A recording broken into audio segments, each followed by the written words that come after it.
Hi guys, what's up? Welcome back to my YouTube channel. In this video, I'll be discussing about not a choice feeling. I know I have already made a video in English and Hindi.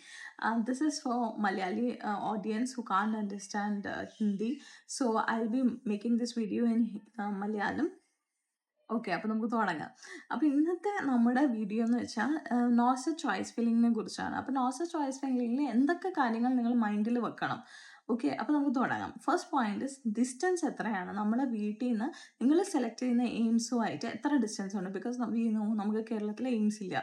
അപ്പോൾ നമ്മൾ ഇപ്പോൾ near by state നോക്കുകയാണെങ്കിൽ നമുക്ക് തമിഴ്നാടുണ്ട്, മധുരയിലുണ്ട്, നമുക്ക് മംഗലഗിരിയിലുണ്ട്. So AIIMS മംഗലഗിരിയുണ്ട്, മധുരയുണ്ട്. അപ്പോൾ ഇവരുമായിട്ടുള്ള നമുക്ക് എത്ര distance ഉണ്ട്? ഇപ്പം നമ്മുടെ നാട്ടിൽ നിന്ന് അതിലത്രയും ഡിസ്റ്റൻസ് ഇല്ലല്ലോ. അപ്പം നിങ്ങൾക്ക് ആ ഒരു ഓപ്ഷൻ നോക്കാം കേട്ടോ. പിന്നെ ഫസ്റ്റ് ആൻഡ് ഫോർമോസ്റ്റ് തിങ്, ഇപ്പം ഡിസ്റ്റൻസ് നോക്കുന്ന സമയത്ത് മെയിൻ എന്ന് വെച്ചാൽ നിങ്ങൾക്കിപ്പം ഫാമിലി പിരിഞ്ഞ് നിൽക്കാൻ പറ്റുമോ? ഫസ്റ്റ് തിങ് നിങ്ങളുടെ മൈൻഡിൽ വരേണ്ട ഫസ്റ്റ് തിങ് എന്ന് പറഞ്ഞാൽ, അയ്യോ എനിക്ക് എൻ്റെ അച്ഛനെയും അമ്മയും അനിയനെയും ചേട്ടനെയും അനിയത്തിയും എല്ലാം പിരിഞ്ഞ് നിൽക്കാൻ പറ്റുമോ? ഓക്കെ, അത് നിങ്ങളുടെ ആരെങ്കിലും പാരൻസൊക്കെ കൂടെ വരുമോ പുതിയ സ്ഥലത്ത്? അങ്ങനെ. ഓക്കെ, സെക്കൻഡ് തിങ് ഈസ് നിങ്ങൾക്ക് എപ്പോഴും ട്രാവൽ ചെയ്യാൻ പറ്റുന്ന ഒരാളാണോ? ഓക്കെ, ഇപ്പോൾ ഫോർ എക്സാമ്പിൾ ഇപ്പോൾ ഒരാൾക്ക് ഡൽഹി കിട്ടിയെന്ന് വെച്ചോ. അപ്പോൾ ആ കുട്ടിക്ക് എപ്പോഴും ഡൽഹിയിൽ നിന്ന് ഇപ്പോൾ കേരളത്തിൽ പോകുമ്പോൾ ട്രാവൽ ചെയ്യാൻ പ്രശ്നമൊന്നുമില്ലല്ലോ. അത് എൻഷുർ ചെയ്യണം. ബിക്കോസ് ഒരു മോഷൻ സിക്നസ് ഉള്ള ഒരാൾക്കൊക്കെ എപ്പോഴും ട്രാവൽ ചെയ്യുമ്പോൾ പ്രോബ്ലം വരാൻ പാടില്ലല്ലോ. അത് പിന്നെ തേർഡ് തിങ് എക്സ്പെൻഡിച്ചർ എങ്ങനെയാണ് എന്ന് വെച്ചാൽ ഒരു എക്സ്പെൻഡിച്ചർ ഇപ്പം നമുക്ക് ശമ്പളം കിട്ടി എല്ലാം വന്നു, പക്ഷെ നമ്മൾ ഫ്രീക്വൻ്റ്ലി നമ്മൾ വീട്ടിൽ പോവാൻ നമ്മളപ്പോൾ സേവിങ്സ് അവിടെ കാണില്ല. So you have to plan accordingly. നമുക്ക് ഏത് എയിംസ് എടുക്കണം എന്നുള്ളൊരു ഐഡിയ എപ്പോഴും നമ്മുടെ ദിമാഗിൽ വേണം കേട്ടോ, നമ്മുടെ തലയിൽ വേണം. നമ്മൾ എന്ത് ഫസ്റ്റ് ഓപ്ഷനിൽ ഇടും, അല്ലെങ്കിൽ നമുക്ക് ഇടാൻ പറ്റുമോ, നമുക്ക് പാരൻസിന് പിരിഞ്ഞ് നിൽക്കാൻ പറ്റുമോ, ഈ എല്ലാ കാര്യങ്ങളും ഒരു ഐഡിയ വേണം. അടുത്ത പോയിന്റ് എന്ന് വെച്ചാൽ റിസർച്ച് ചെയ്യുക ആ ഇൻസ്റ്റിറ്റ്യൂട്ടിനെ പറ്റി. Like research every institute properly. ഇപ്പോൾ നിങ്ങൾ എയിംസ് മംഗലഗിരിയാന്ന് വെച്ചോ. ഇപ്പം എയിംസ് മംഗലഗിരി ചോയ്സ് ഇട്ടു. അപ്പോൾ എയിംസ് ഗിരിയെക്കുറിച്ച് ഒരു ഐഡിയ നിങ്ങൾക്ക് വേണം. നിങ്ങൾക്ക് നിങ്ങളുടെ സീനിയറിനോട് ചോദിക്കാം, നിങ്ങളുടെ ജൂനിയേഴ്സ് ഉണ്ടെങ്കിൽ ജൂനിയേഴ്സിനോട് ചോദിക്കാം, നിങ്ങളുടെ ആരെങ്കിലും അവിടെ ഉണ്ടെങ്കിൽ you can enquire about it. എങ്ങനെയുണ്ട് ആ എയിംസ്? അവിടെ ടോക്സിസിറ്റി ഒന്നും ഇല്ലല്ലോ? അവിടെ വർക്കിംഗ് എൻവയൺമെൻറ്റ് എങ്ങനെയാണ്? അവിടെ പേഷ്യൻ്റ് ലോഡ് എങ്ങനെയാണ്? ഒരുപാട് കൂടുതലാണോ ഒരുപാട് കുറവാണോ? അത് പിന്നെ നിങ്ങൾക്ക് അവിടുത്തെ കണക്ടിവിറ്റി എങ്ങനെയാണ്? അടുത്ത് എയർപോർട്ടുണ്ടോ? നിങ്ങൾക്ക് നാട്ടിൽ വരാൻ അടുത്ത് ബസ് സ്റ്റാൻഡ് ഉണ്ടോ? അടുത്ത് ട്രെയിൻ റൂട്ട്സ് ഉണ്ടോ? ഇതെല്ലാം നിങ്ങൾ ചോദിച്ച് മനസ്സിലാക്കുന്നത് എപ്പോഴും നല്ലതായിരിക്കും. തേർഡ് പോയിന്റ് ഇസ്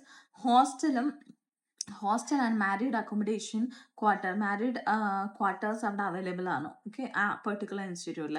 ഇപ്പോൾ ഫോർ എക്സാമ്പിൾ നിങ്ങൾ പുതിയ എയിംസ് എടുത്താൽ, ഏതെങ്കിലും ഒരു പുതിയ എയിംസിൽ പോയി കഴിഞ്ഞാൽ ക്വാർട്ടർ കിട്ടുന്ന ചാൻസസ് കൂടുതലായിരിക്കും. ഹോസ്റ്റൽസ് ഇപ്പോൾ സിംഗിൾ ആണെങ്കിൽ ചിലപ്പോൾ ഹോസ്റ്റൽസും കിട്ടാം. സോ ഹോസ്റ്റലോ ക്വാർട്ടറോ കിട്ടുന്ന ചാൻസസ് എങ്ങനെയാണ് കൂടുതലാണോ? ഇപ്പോൾ പുതിയ എയിംസ് ആണെങ്കിൽ കിട്ടാൻ ചാൻസസ് കൂടുതലാണ്. ബട്ട് പുരാന AIIMS like old AIIMS like AIIMS new Delhi, ഇവിടെയൊക്കെ വെയിറ്റിംഗ് ലിസ്റ്റ് ഉണ്ട്. ലൈക്ക് നമ്മളിപ്പോൾ വന്നോടെ നമുക്ക് ഒരു ക്വാർട്ടർ കിട്ടണം എന്നില്ല, നമ്മൾ വെയിറ്റ് ചെയ്തുകൊണ്ടിരിക്കണം. ഓക്കെ, അപ്പോൾ വെയിറ്റ് ചെയ്തുകൊണ്ടിരിക്കണം. അപ്പം നിങ്ങൾക്ക് ആ സമയം കൊണ്ട് നിങ്ങൾക്ക് റെൻറ്റഡ് ഹൗസ് എടുക്കണം. ഇപ്പോൾ ഞാനിവിടെ ഡൽഹിയിലാണ്. ഓക്കെ, സോ ഡൽഹിയിൽ റെൻറ്റ് വളരെ കൂടുതലാണ്, കോസ്റ്റ് ഓഫ് ലിവിങ് കൂടുതലാണ്, ഇതെല്ലാം കൂടുതലാണ്. ഓക്കെ, സോ ഇതെല്ലാം നിങ്ങളുടെ തലയിലൊരു ഐഡിയ വേണം. നമ്മളിപ്പോൾ ഡൽഹിയിൽ പോവുകയാണെങ്കിൽ നമുക്ക് ഇതെല്ലാം കേറ്റർ ചെയ്യണം. അപ്പോൾ ഇപ്പോൾ ഒരു ഹോസ്റ്റലോ മാരീഡ് അക്കോമഡേഷനോ കിട്ടിക്കഴിഞ്ഞാൽ നമ്മുടെ ആ എക്സ്പെൻഡിച്ചറൊക്കെ കട്ട് ഷോർട്ടായി. ഓക്കെ, ട്രാവലിംഗ് എക്സ്പെൻഡിച്ചറും വരില്ല. ആ പ്രിമൈസസിലായിരിക്കും ഹോസ്പിറ്റലെങ്കിൽ നിങ്ങൾ നടന്നു പോകാനുള്ള ദൂരേ കാണുള്ളൂ. അപ്പോൾ ട്രാവലിംഗ് എക്സ്പെൻഡിച്ചറും ആവില്ല കേട്ടോ.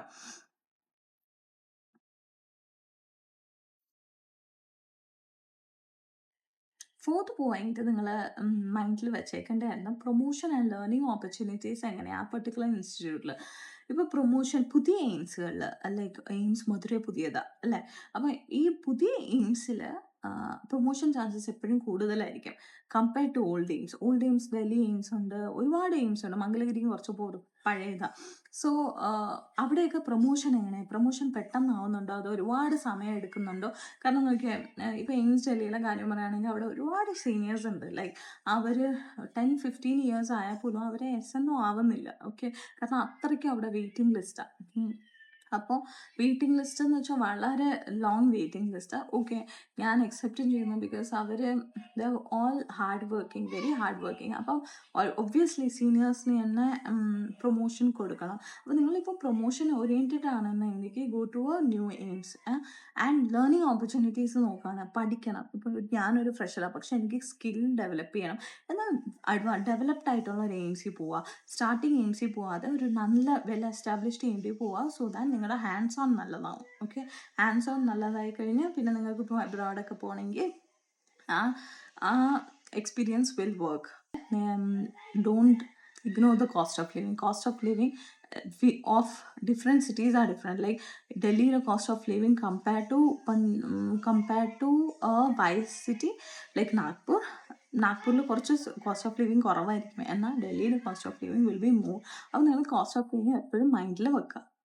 Maximum choices. നിങ്ങൾക്കിപ്പോൾ റാങ്ക് 10 കിട്ടിയാലും നിങ്ങൾ മാക്സിമം ചോയ്സ് ഫിൽ ചെയ്യുക. കാരണം എന്താണെന്ന് വെച്ചാൽ മാക്സിമം ചോയ്സ് ഫില്ല് ചെയ്ത് കഴിഞ്ഞാൽ നിങ്ങൾക്ക് maximum chances of getting allotted കൂടുതലായിരിക്കും. അതുകൊണ്ട് നിങ്ങൾ എപ്പോഴും കൂടുതൽ ചോയ്സ് ഫില്ല് ചെയ്യുക. ഒരെണ്ണം മാത്രം, ഇപ്പം നിങ്ങൾക്ക് എയിംസ് മംഗലഗിരി വേണമെങ്കിൽ മംഗലഗിരി മാത്രം ഫില്ല് ചെയ്യരുത്.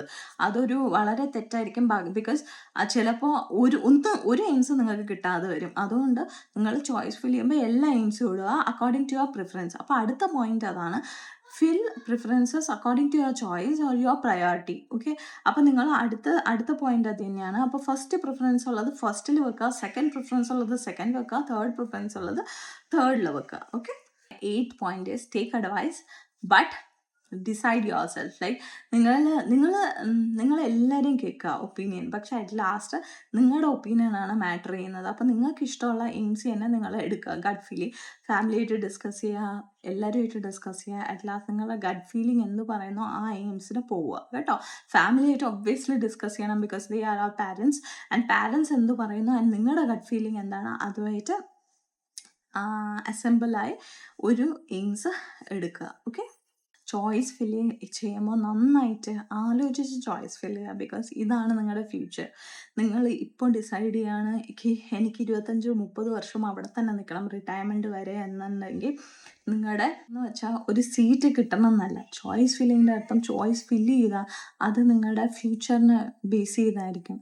അത് എങ്ങനെ നിങ്ങൾ അവിടെ അഡാപ്റ്റ് ചെയ്യും അതിനെ ബേസ് ചെയ്യണം. അത് നിങ്ങളുടെ ഫ്യൂച്ചർ എല്ലാം നിങ്ങളുടെ വർക്ക് സ്പേസ് എങ്ങനെയായിരിക്കും, എല്ലാം നിങ്ങളുടെ കരിയർ ഗ്രോത്ത് എങ്ങനെയായിരിക്കും, എല്ലാം നിങ്ങളുടെ ആ ചോയ്സ് ഫില്ലിങ്ങിനെ ഡിപ്പെൻഡ് ചെയ്തിരിക്കും. സോ നിങ്ങൾ ചോയ്സ് ഫില്ല് ചെയ്യുമ്പോൾ വൈസ്ലി ചൂസ് ചെയ്യുക, ഒരു തെറ്റും വരുത്താതെ ഇരിക്കുക. പെട്ടെന്ന് ഹഡ്ബടിയിലല്ല, അതായത് പെട്ടെന്ന് ഉള്ള ഡിസിഷൻസ് എടുക്കാതിരിക്കാൻ നന്നായിട്ട് ആലോചിച്ച് ചോയ്സ് ഫില്ല് ചെയ്യുക. എന്തെങ്കിലും ഡൗട്ട് ഉണ്ടെങ്കിൽ please message me and comment below. എന്തെങ്കിലും ഉണ്ടെങ്കിൽ ഞാൻ നിങ്ങൾക്ക് റിപ്ലൈ ചെയ്യാം. If you have any doubt, നിങ്ങൾക്ക് വേറെ ഏതെങ്കിലും വീഡിയോ മലയാളത്തിൽ ഞാൻ പറയണമെന്നുണ്ടെങ്കിൽ നിങ്ങൾ മെസ്സേജ് ചെയ്യുക, ഞാൻ മലയാളം ഒരു വീഡിയോ ആയിട്ട് വരാം. Okay, stay connected to my channel. Thank U.